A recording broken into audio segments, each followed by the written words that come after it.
Uh-huh.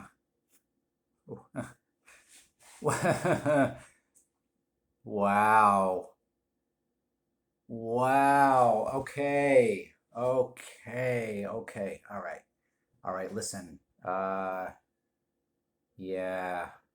Yeah, yeah. No, no, no, no. Thank you. Thank you very much. Really. You have no idea uh what a how this strangely seems a relief. Okay. Okay. Thank you. Yep. All right. Bye. Okay.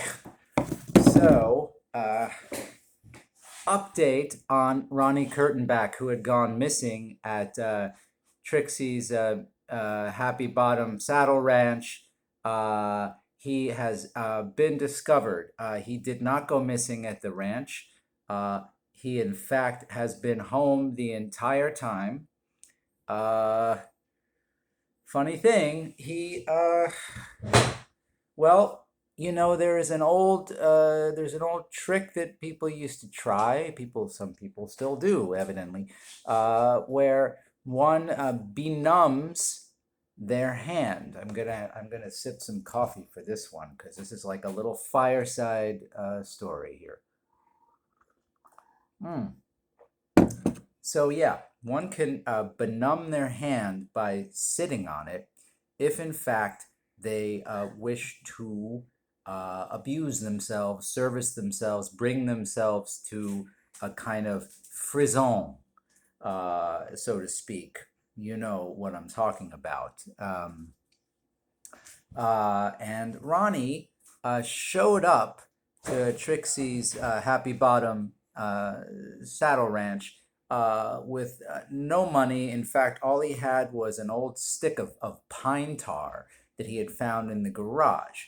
And he tried to convince one of the girls there to maybe take it in exchange, sort of barter situation. And she naturally felt a bit flummoxed about what she might do with the pine tar. So she sent him on his way.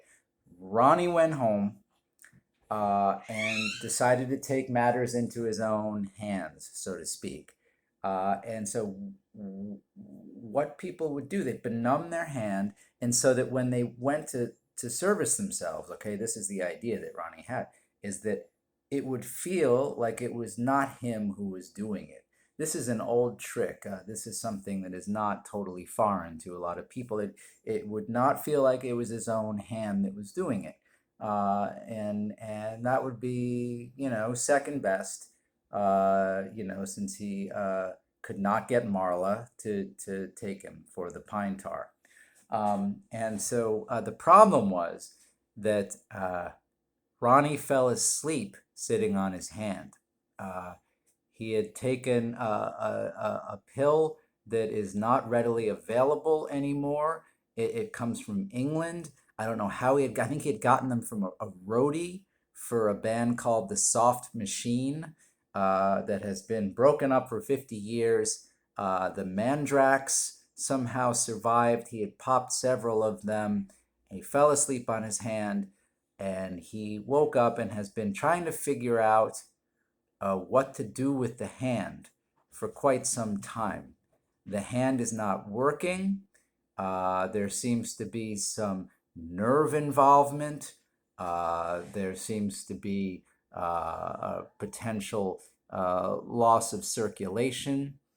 And we can only hope that Ronnie is able to keep the hand. There is a significant doubt about that, but he is alive. He is alive and well. And so I am in much better spirits and am ready to review another vodka.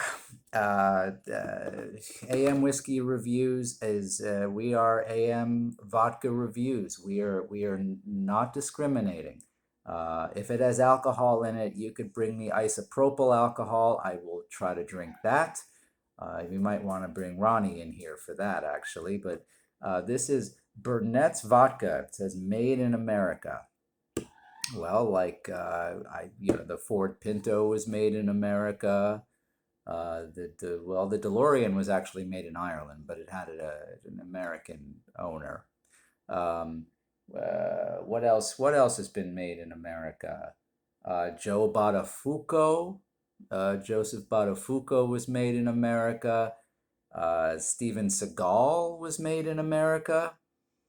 Some pretty impressive creatures have been made in America. So I think that as a slogan, I mean, if you're going to put this on a bottle, I am there. Yeah, I mean, I'm reaching into my wallet as soon as I see Made in America, especially for vodka, which is, synonymous with America. You got like Mom, apple pie, Babe Ruth, and vodka. Very, very American symbol.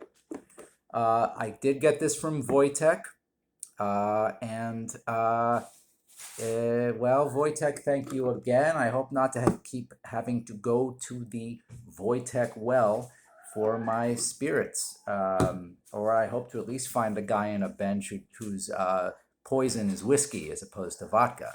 Sorry, Wojteks, in all deference to you. Call them Wojteks, plural. Um, I'm not going to really get into the notes about this vodka, but I would say that given the size of the bottle and the quality of the vodka, this is a great vodka if you have a sudden dalliance, unexpected dalliance in an elevator of a fairly tall building.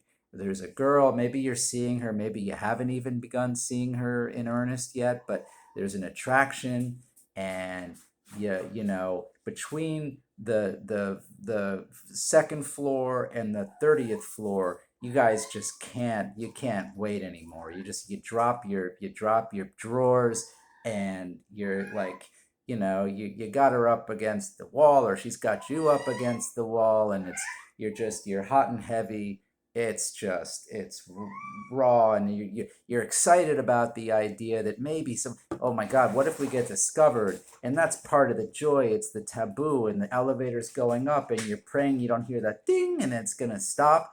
And so you're like on the 15th or 16th floor, and then, but like lo and behold, the door opens, and this two little people get in. This old couple, this dowdy old couple gets on, and you're ready to pull your pants up and or just have her dismount, but she doesn't want any part. She's excited by this. She's looking at the vodka. She's had about half this bottle. You've had the other half, and instead of stopping, she just wants to go even more. And the guy, the wife is averting her eyes, but the guy who's got thick nose and Coke bottle glasses, and his name is like Leibish, and he's got some weird fantasy he's playing at. So he gets down on the floor, and he's like trying to get an upskirt look, and she's excited, and he's telling her, "Oh, call me usurous, tell me I'm usurous." Tell me I'm usurous. And she's like, you're usurous, you're usurous, you're usurous. And I'm like, boy, are you talking to me? He's like, no, she's actually talking to Leibish.